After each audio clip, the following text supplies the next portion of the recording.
तो इस वक्त की बड़ी खबर यही है कि राज ठाकरे एक बार फिर से चेतावनी देते हुए लाउड स्पीकर पर अल्टीमेटम राज ठाकरे ने एक बार फिर से दे दिया।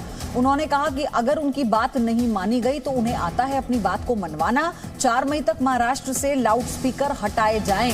अगर ऐसा नहीं होता है तो फिर वो डबल लाउड स्पीकर से हनुमान चालीसा का पाठ पढ़ेंगे। ये भी अल्टीमेटम राज ठाकरे की तरफ से दे दिया गया। आपको याद दिला दें कि राज ठाकरे ही थे जिन्होंने सबसे पहले लाउड स्पीकर को हटाने की चेतावनी दी थी, जिसके बाद से ये लाउड स्पीकर का विवाद शुरू हुआ है। इसमें शिवसेना भी कूदी, बीजेपी की बैकडोर से एंट्री हुई और उसके बाद राज ठाकरे के सुर उतने ही मुखर हैं जितने पहले थे। ये कहा जा रहा था कि वो किस तरह की राजनीति कर रहे हैं, भड़काऊ बयानबाजी दे रहे हैं, लेकिन राज ठाकरे को इससे कोई फर्क नहीं पड़ा। औरंगाबाद की रैली में भी उन्होंने कहा कि 4 मई तक अगर लाउड स्पीकर महाराष्ट्र से नहीं हटाए जाते हैं तो फिर वो अपने तरीके से इस दिशा में काम करेंगे।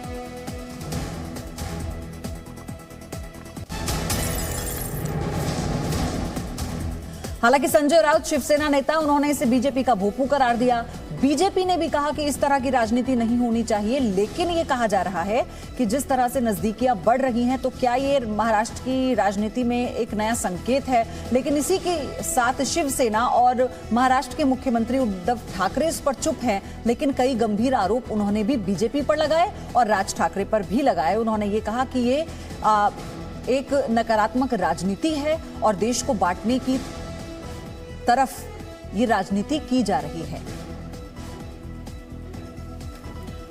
मेरे दो सहयोगी नीलेश और वैदेही इस वक्त हमारे साथ जुड़ रहे हैं। नीलेश, एक बार फिर से रैली और रैली में वही अल्टीमेटम, वही चेतावनी महाराष्ट्र सरकार को कि अब वक्त आ गया है, लाउड स्पीकर हटाएं, 4 मई तक का वक्त दे दिया। जी बिल्कुल विशाल, अब से अगर आप ध्यान दें कि आज भी 2 तारीख है और 2 अप्रैल को राज ठाकरे की तरफ से पहली बार ये बयानबाजी की गई थी लाउड स्पीकर को लेकर और आज 1 महीने पूरे हो गए हैं। लेकिन हम देख पा रहे हैं कि जिस तरीके से राजनीतिक सरगर्मी है वो लगातार 1 महीने में काफी ज्यादा बढ़ चुकी है। कल राज ठाकरे ने जब सभा को संबोधित किया, जिसमें हमने देखा कि हजारों की भीड़ इकट्ठा हुई थी उनको सुनने के लिए, उस दरमियान उन्होंने एक बार फिर से लाउड स्पीकर का मुद्दा उठाया और इस बार जो उसकी इंटेंसिटी थी वो काफी ज्यादा हमें देखने मिली थी, क्योंकि इस बार उन्होंने न सिर्फ लाउड स्पीकर का मुद्दा उठाया बल्कि राज्य की जो राजनीतिक परिस्थितियां हैं उस पर भी काफी ज्यादा बयानबाजी की, काफी ज्यादा मुखर होकर उन्होंने अपनी राय रखी शरद पवार को लेकर।